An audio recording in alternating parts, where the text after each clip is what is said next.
Kak? Nggak tahu.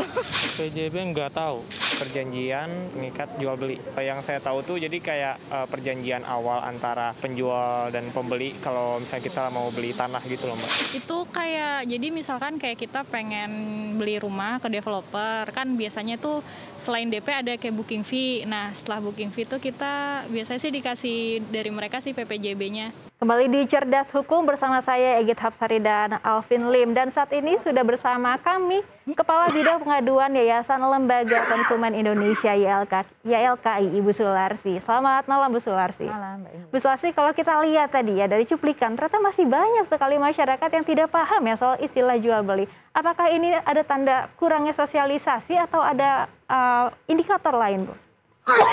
Memang untuk masalah-masalah teknis, ini kan masalah-masalah teknis hukum ya. Tadi banyak masyarakat kita yang memang belum paham terkait dengan hukum. Padahal terkait dengan perjanjian jual beli itu kan selalu dilakukan. Jadi dalam bentuknya itu suatu dokumen atau struk jual beli, struk pembelian itu juga merupakan suatu perjanjian juga jual beli. Jadi dalam hal ini sebenarnya setiap hari konsumen itu adalah melakukan atau menghadapi, tetapi mereka tidak sadar bahwa itu yang namanya suatu perjanjian. Baik, Pak Alvin, ini mungkin mengenai ketidaktahuan masyarakat ya Pak. Dalam skema jual beli ini, apakah ini bisa menjadi celah nih buat pihak-pihak yang quote and quote memanfaatkan dan tidak bertanggung jawab? Tentu saja ini bisa menjadi celah ya, karena ketidaktahuan atau ketidakmengertian tentang hukum selalu dipergunakan oleh oknum-oknum tertentu untuk meraih keuntungan. Saya tegaskan ya, bahwa hukum itu tidak melindungi orang bodoh. Hukum itu tidak melindungi orang bodoh. Karena kenapa? Undang-undang ketika dibuat itu ada aturan. Walaupun kita tidak tahu, setiap orang terikat pada undang-undang. Ya, itu asas hukum seperti itu. Jadi ketika pemerintah DPR membuat undang-undang, diterbitkan, di situ disahkan, maka semua warga negara terikat secara hukum. Jadi jangan kita lalai, jangan kita abai, dan jangan kita cuek di situ. Harus kita tuh cerdas hukum, mengerti hukum, mengikuti hukum di situ. Ya, karena hukum tidak melindungi orang bodoh. Hukum tidak melindungi orang bodoh. Oleh itu kita harus menjadi konsumen yang cerdas ya terlebih Benar dahulu. sekali. Terima kasih Pak Alvin. Baik pemirsa, dari data Badan Perlindungan Konsumen Nasional atau BPKN ini berikut jumlah pengaduan sepanjang tahun 2020.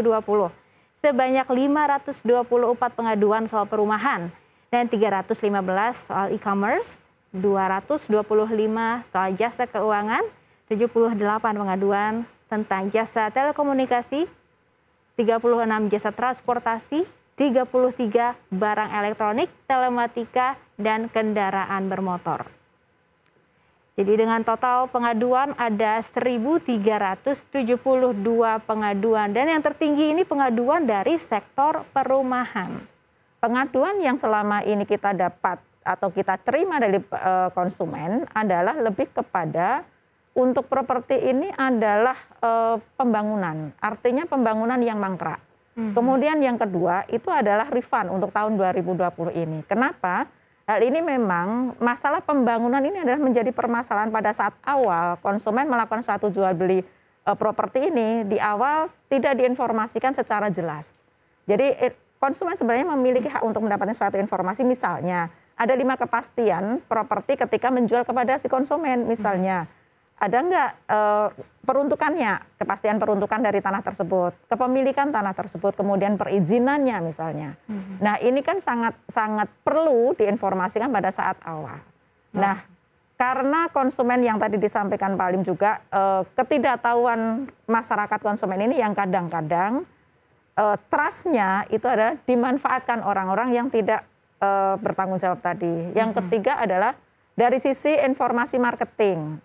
Pada saat awal biasanya juga menyampaikan apakah marketing tidak sering juga memberikan informasi tidak sesuai dengan apa yang diperjanjikan oleh developer. Okay. Nah ini yang membuat misalnya ini segera kok sold out gitu. Kemudian yang kedua segera dibangun. Nah dibangunnya kapan? Nah ini yang tidak diinformasikan pada saat awal. Nah akhirnya konsumen membeli, setelah membeli akhirnya itu tidak dibangun. Jadi ini yang perlu dicermati ya, ini Bu yang Lasri, ya? sangat perlu dicermati. Baik. Ketika mau membeli itu juga harus tahu company profile dari perusahaan tersebut. Apakah persyaratan kepastian 5 kepastian itu sudah dimiliki atau tidak. Setidaknya ini ada untuk meminimalisir. Baik. Lagi-lagi ketelitian ini diperlukan ya dari pihak Betul. konsumen sendiri. Pak Alvin, ini gimana menanggapi hal-hal yang sering terjadi di antara developer dan juga pembeli?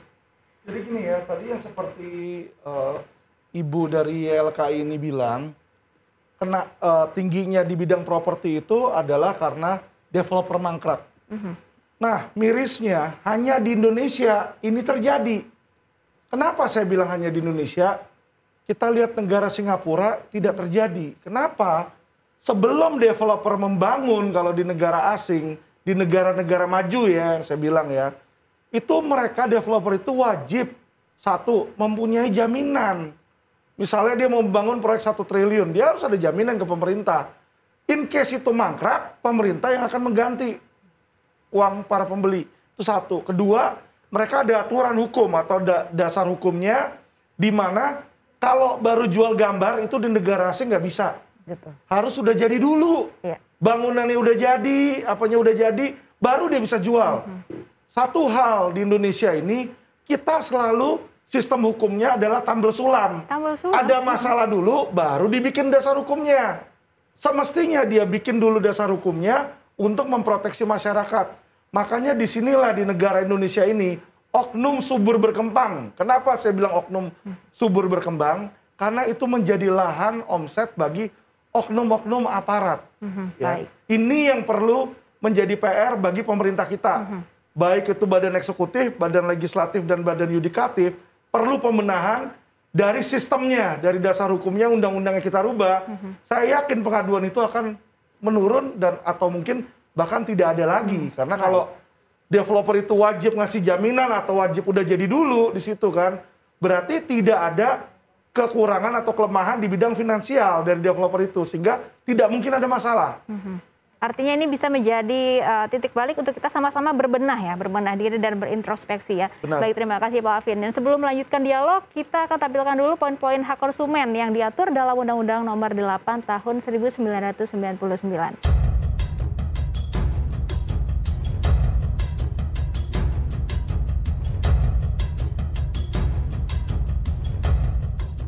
Nah, ini bagaimana sebetulnya?